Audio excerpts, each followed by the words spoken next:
গতকাল আমাদের বিএনপির 47তম প্রতিষ্ঠা বার্ষিকী হয়েছে। প্রতিষ্ঠা বার্ষিকীতে বুঝি আমরা সবাই না, এই দিন বাংলাদেশের স্বাধীনতার ঘোষক, মুক্তিযুদ্ধের ঘোষক শহীদ প্রেসিডেন্ট জিয়াউর রহমান বাংলাদেশকে সত্যিকার অর্থেই একটা সমৃদ্ধশালী গণতান্ত্রিক বাংলাদেশ হিসাবে তৈরি করবার জন্য একটি নতুন দল গঠন করেছিলেন। এই দলটির নাম হচ্ছে বাংলাদেশ জাতীয়তাবাদী দল, বিএনপি। তার আগে তিনি একটা ফ্রন্ট তৈরি করেছিলেন। সেই ফ্রন্টে বাংলাদেশের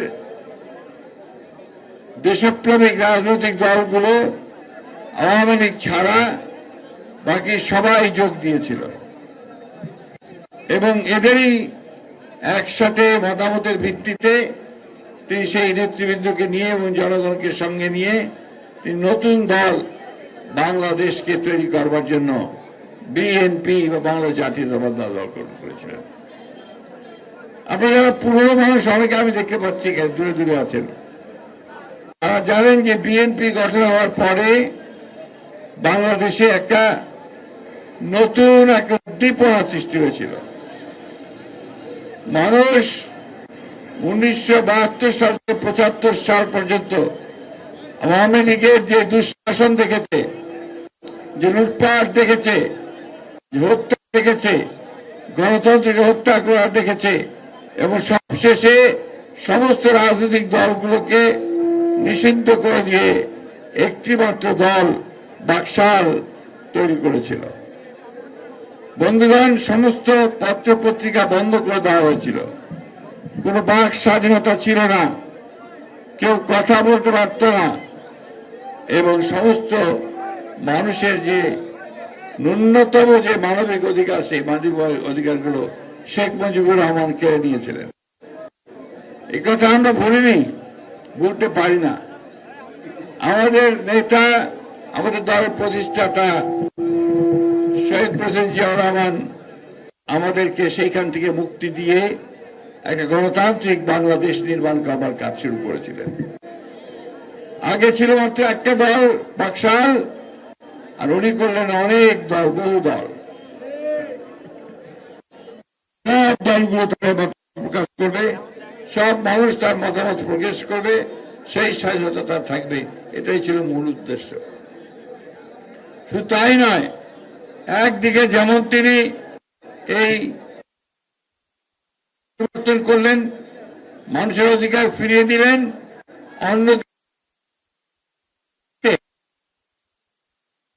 আনলেন, কৃষিতে আনলেন একটা বিপ্লবের সূচনা। যে বাংলাদেশে 1974 সালে ভয়াবহ দুর্ভিক্ষ হয়েছিল, লক্ষ মানুষ না খেতে পেয়ে মারা গিয়েছিল আওয়ামী লীগের দুঃশাসন। 75-76 সালে তিনি উদ্বৃত্ত ধান উৎপাদনের দেশে পরিণত করলেন এবং বাংলাদেশ থেকে ধান রপ্তানির ব্যবস্থা করলেন।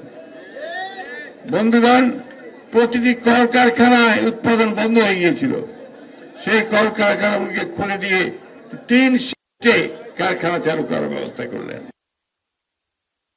গ্রাম থেকে গ্রামান্তর হেঁটে খাল খনন কর্মসূচি গ্রহণ করলেন।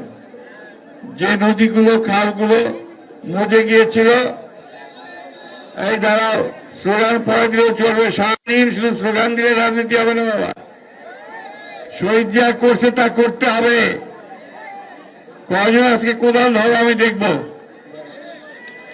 আমি দেখবো যে কয়জন আজকে এই পরিষ্কার করার জন্য নামছ ডোবায়। শুধু মুখে কথা বললে আর চিৎকার করলে, স্লোগান দিলে, তালে দিলে হবে না। শহীদ জিয়া যা করেছে আমাদেরকে তাই করতে হবে। আমাদের নেতা তারেক রহমান সাহেবকে আমাদেরকে করতে যা নির্দেশ দিচ্ছেন তা আমাদের করতে হবে। আমাদের নেত্রী খালেদা জিয়া আমাদেরকে যে পথ দেখিয়েছেন সেই পথে আমাদেরকে চলতে হবে, তাই না? তিনি যখন এই অর্থনীতির পরিবর্তন সূচনা করলেন, গার্মেন্টস আনলেন, পোশাক শিল্প। আপনাদের এই যে মিরপুর, মোহাম্মদপুর, টঙ্গী, আশুলিয়া, এই নারায়ণগঞ্জ সমস্ত এলাকাগুলোতে লক্ষ লক্ষ মহিলা কাজ করে, তাই না? কোথায় কাজ করে? গার্মেন্টস ফ্যাক্টরিতে।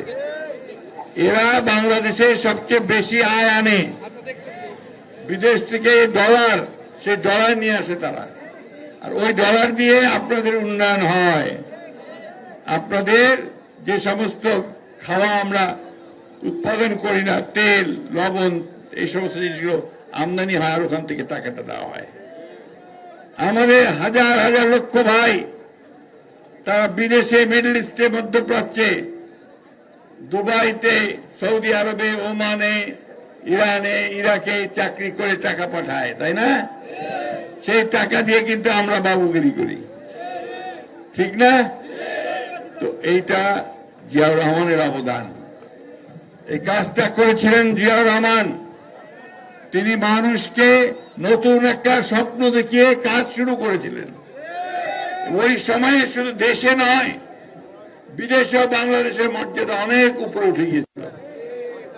বাংলাদেশকে যখন আপনার দুর্ভিক্ষের মারা যেতে শুরু করলো, তখন আমেরিকার আপনার পররাষ্ট্রমন্ত্রী হেনরি কিসিঞ্জার তিনি বললেন, বাংলাদেশ একটা বটমলেস বাস্কেট, অর্থাৎ একটা তলাবিহীন ঝুড়ি। ওই ঝুড়িতে যা রাখবা সব পড়ে যাবে, সব শুধু খেয়ে চলে যায়, খেয়ে চলে যায়। আর ওদের নেতা শেখ মুজিবুর রহমান তিনি নিজেই বললেন, যেদিকে তাকাই শুধু চাটার দল। মনে আছে আপনাদের? অর্থাৎ যারা দুর্নীতি করে টাকা পয়সা সব নিয়ে চলে যায়। তিনি বললেন, অনেক কম্বল আসছে সেসব বিদেশ থেকে বাংলাদেশের জন্য, সব কম্বল আওয়ামী লীগের নেতারা চুরি করলো। তিনি বললেন, এত জনে এত কম্বল আসলো, আমার কম্বলটা কই? এই ছিল তখনকার বাংলাদেশ। বন্ধুগণ, সেইখান থেকে শেখ মুজিবুর রহমান তার দলকে তুলে উপরে নিয়ে আসলেন। বিদেশে জিয়াউর রহমানকে ইরাক ইরান যুদ্ধ রাখছিল, সেই যুদ্ধের মধ্যস্থতা করতে তাকে পাঠানো হয়েছিল জাতিসংঘকে।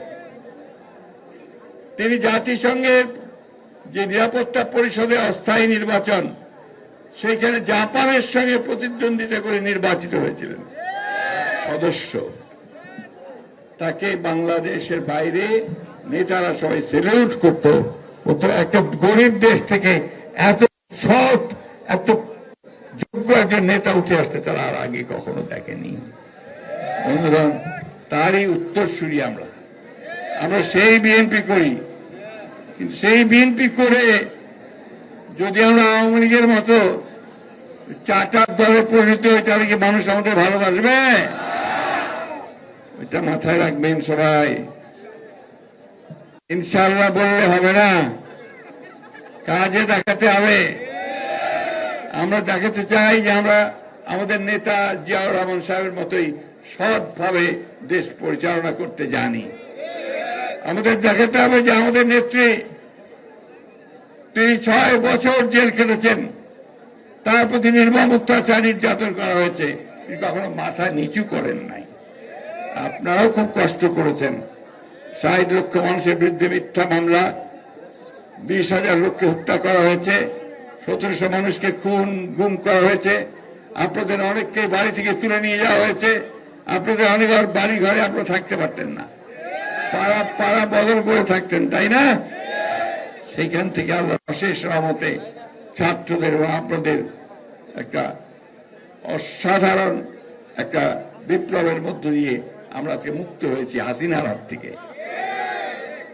হাসিনা দেশ থেকে পালাইছে ঠিকই, কিন্তু শয়তানি ছাড়ে নাই। ওই ভারতে গিয়ে সে আবার শয়তানি শুরু করছে, তাই না? ওইখানে আওয়ামী লীগকে বড় উস্কায় দেয়, ছাত্রলীগকে উস্কায় দেয়, এই তোমরা গোলমাল করো, মিটিং করো, মিছিল করো, মারামারি করো, নেতাদেরকে মারো। তাই করেছে, নূরকে মারছে, তাই না? আমাদের আরেক নেতা লুৎফর ভাই, তাকেও মারছে। আপনারা সাবধান থাকবেন, যদি আপনাদের কারো উপর কোনো হাত পড়ে ওই আওয়ামী লীগের সেই হাত আপনারা ভেঙে দিবেন, সেই হাত একদম ভেঙে দিবেন। একটা কথা মনে রাখবেন, এই দাঁড়ান, 2000 শিশু, ছেলে, কিশোর, মহিলাদের রক্তে আমরা এই স্বাধীনতা পেয়েছি এইবার 24-এ। তারও আগে 1971 সালে আমরা লক্ষ লক্ষ মানুষের রক্তের বিনিময়ে স্বাধীনতা পেয়েছি। এই দেশটা কারো দানে দেওয়ায় নয়, তা আমাদের রক্তের উপর দিয়ে পাওয়া দেশ। সেই কারণেই শেষ রক্তবিন্দু দিয়ে হলেও আমরা আমাদের দেশের স্বাধীনতা রক্ষা করব বন্ধুরা, আমাদের সার্বভৌমত্ব রক্ষা করব। ওইখানে আমাদের কোনো আপোষ নাই। এখন আমরা সমস্ত রাজনৈতিক দলগুলো মিলে আমরা প্রফেসর ইউনূসকে দায়িত্ব দিয়েছি দেশ পরিচালনা করার, তাই না? প্রফেসর ইউনূস চেষ্টা করছেন দেশকে মোটামুটি ভাবে পরিচালনা করে একটা নির্বাচনের দিকে নিয়ে যাওয়ার।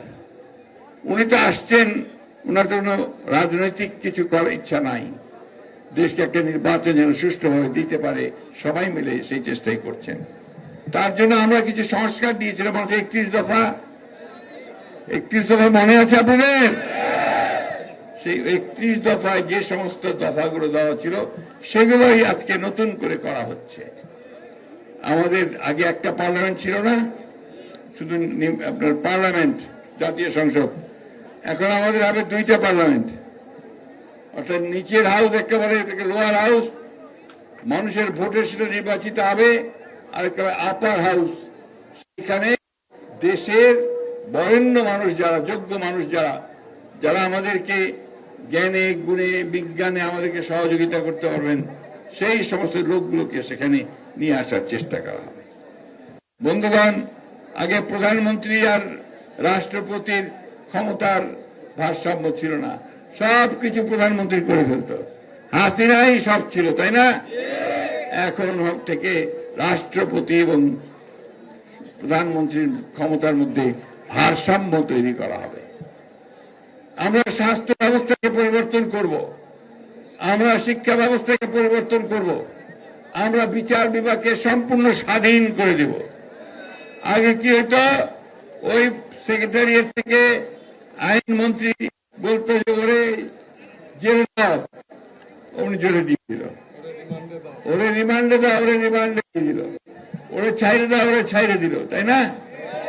এখন আর ওইসব হবে না, আইন যেভাবে চলে, আইন যেভাবে আছে সেইভাবে চলবে, অর্থাৎ বিচার বিভাগের স্বাধীনতা নিশ্চিত করা হবে। বন্ধুগণ, এই যে আমাদের বন্ধুরা এখানে ক্যামেরা ট্যামেরা নিয়ে দাঁড়িয়ে আছে, ওইদিকে আছে, এদিকে আছে, আগে তারা লিখতে পারতো না, বলতে পারতো না, দেখাতে পারতো না, এখন সব পারে।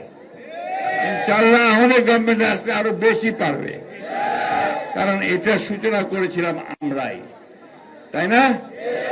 তো আজকে এই খাল খনন কর্মসূচিটা আমরা কেন আনলাম এখানে? খাল পরিষ্কার, এই জন্যে আমাদের র্যালি হওয়ার কথা ছিল। তো র্যালি হলে আপনার এই রাস্তায় খুব বিরাট ভিড় হয়ে যায়, গাড়ি ঘোড়া বন্ধ হয়ে যায়, ঢাকা শহর বন্ধ হয়ে যায়, মা বোনদের কষ্ট হয়, মানুষের কষ্ট হয়। এই কথা চিন্তা করে আমাদের তারেক রহমান সাহেব বললেন যে এক কাজ করেন, ঢাকা শহরে 2টা যে অঞ্চল ইউনিট, এই 2 ইউনিটের 2টা খাল আপনারা বেছে নেন, যেটা আপনারা পরিষ্কার করবেন। সেইভাবে আমরা আপনাদের নেতাদেরকে বলেছি, তারা সেইভাবে আজকে এখানে আপনাদের পরিষ্কার করার জন্য ব্যবস্থা নিয়েছেন। আমার একটা অনুরোধ আছে নেতাদের কাছে, আজকে 5 মিনিটের জন্য দেখিয়ে চলে গেলে হবে না। 5 মিনিটের জন্য আমরা দেখালাম যে আমরা পরিষ্কার করতেছি, তারপরে নাই। এই খাল আমরা দেখতে চাই যে পরিষ্কার হয়েছে এবং আপনাদের নেতা কর্মীরা পরিষ্কার করছে। এইখানে বোঝা যাবে যে আপনাদের দলের প্রতি দরদ কতটা। ফাঁকি দিলে চলবে না, নেতাদেরকে আরো বেশি করে বলি। নেতারা তো খুব সুট বুট পরে আসছে, আজকে সবাই সুট বুট পরে আসছে। সুট বুটে কি খাল পরিষ্কার করা যাবে? যাবে না। গাম বুট পরেন বা হাফ প্যান্ট পরেন, পরে সবার সঙ্গে আপনাকেও দেখতে চাই আমি হাঁটতেছি কিনা, ওখানে খাল কাটতেছেন কিনা, বুঝছেন? আমি কি কথাগুলো ভুল বলছি ভাই? ছাত্র দল, যুব দল, স্বেচ্ছাসেবক দল সবার আগে নেতৃত্ব নিতে হবে, তাদেরকে নেতৃত্ব নিতে হবে। আরেকটা কথা আপনাদেরকে বলে রাখি, কোনো গোলযোগ কোথাও করা যাবে না। বিশেষ করে নির্বাচনগুলো হচ্ছে ছাত্র সংগঠনের, ছাত্র বিশ্ববিদ্যালয়গুলোর, সেখানে যেন আমরা কোনো গোলযোগ সৃষ্টি না করি, কোথাও যেন এই বদনাম না আসে যে বিএনপি গোলযোগ করছে।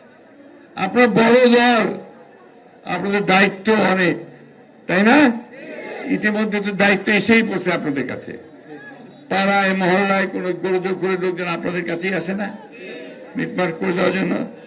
পুলিশ ভাইরা ওই দূরে থাকে বলে আপনাদের ব্যাপার আপনারা বুঝেন। মরাল নাই তো, অপকর্ম করছে তো অনেক, তাই না? এখন আর অপকর্ম করতে দেওয়া যাবে না। আমরা পুলিশ ভাই সবাইকে আহ্বান জানাই, অতীতে যে খারাপ কাজ করছেন, এখন দয়া করে ভালো হয়ে যান, সিধা হয়ে যান, জনগণের সঙ্গে থাকেন, তাহলে আপনাদেরকে সবাই ভালোবাসবে। বক্তব্য বাড়াবো না, রৌদ্র আবার উঠছে, গরম হচ্ছে। আপনারা দয়া করে সবাই এই অংশগ্রহণ করেন কর্মসূচিতে এবং এই কর্মসূচিকে সফল করেন। এটা মনে রাখবেন যে এটা আমাদের তারেক রহমান সাহেবের প্রোগ্রাম, তাই না? কার প্রোগ্রাম? কি আমরা খাল কাটবো? জোরে বলতে হবে তো, খাল কাটবো, পরিষ্কার করব, পুরা পরিষ্কার করব তো, এটা করেন। আমি এই কথা বলে আরেকটা কথা বলে শেষ করব। অনেক গুজব চারদিকে, তাই না? গুজবে কান দেবেন না, কারণ গুজবই আমাদের মধ্যে বিভ্রান্তি সৃষ্টি করার জন্য আওয়ামী লীগ ওই ভারতবর্ষ থেকে সোশ্যাল মিডিয়ার মাধ্যমে সমানে গুজব ছড়াচ্ছে। আমাদের মধ্যে কোনো বিভেদ নাই, আমাদের মধ্যে ঐক্য, সে ঐক্য নিয়ে আমরা জয় করবো ইনশাআল্লাহ। সবাইকে আজকে এই কাজে অংশগ্রহণ করার আমন্ত্রণ জানিয়ে সফল করার জন্য এই কর্মসূচির উদ্বোধন ঘোষণা করে আমি শেষ করছি। আসসালামু আলাইকুম। বাংলাদেশ জিন্দাবাদ, বাংলাদেশ জাতীয়তাবাদী দল উত্তর জিন্দাবাদ, বেগম খালেদা জিয়া জিন্দাবাদ, আমাদের তারেক রহমান জিন্দাবাদ।